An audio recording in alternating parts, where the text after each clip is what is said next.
Ragging இந்த வார்த்தை கல்லூரி மாணவர்கள் மத்தியில் மிகவும் பிரபலம். ராகிங் 3 விதம். முதலாவது வார்த்தை ரீதியிலான ராகிங். இரண்டாவது புதிய மாணவர்களை அடிப்பது உதைப்பது போன்ற உடல் ரீதியிலான ராகிங். மூன்றாவது பாலியல் ரீதியான துன்புறுத்தல்.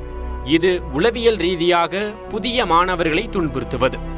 வார்த்தைகளில் ஆரம்பித்து வன்முறை, பாலியல் தொந்தரவு என எல்லா வட்டங்களுக்குள்ளும் ராகிங் நுழைகிறது.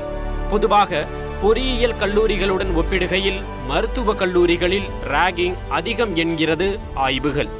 தமிழகத்தில் பல கல்லூரிகள் ராகிங்கை தடுக்க வகுக்கப்பட்டுள்ள நெறிமுறைகளை பின்பற்றுவதில்லை என்று கூறப்படுகிறது.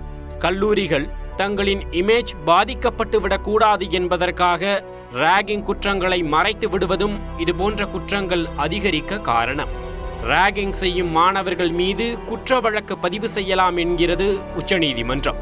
இது தவிர ராகிங் நடக்கும்போது சம்பந்தப்பட்ட கல்வி நிறுவனங்கள் காவல் நிலையத்தில் வழக்கு பதிவு செய்வது அந்த கல்வி நிறுவன அதிகாரிகளின் பொறுப்பு. பாதிக்கப்பட்ட மாணவர்களோ அல்லது அவர்களின் பெற்றோர்களோ நேரடியாக காவல் நிலையத்தில் புகார் செய்யலாம். மாணவர் அனுமதி தொடர்பான விளக்க கையேட்டிலேயே ராகிங்கில் ஈடுபட மாட்டோம் என்று உறுதிமொழி எழுதி வாங்க வேண்டும்.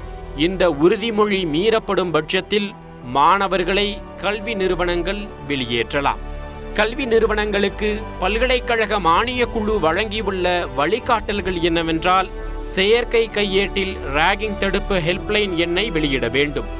ராகிங்கில் ஈடுபட மாட்டோம் என்று பெற்றோரும் மாணவர்களும் உறுதியளித்த அஃபிடவிட்டை தாக்கல் செய்ய வேண்டும்.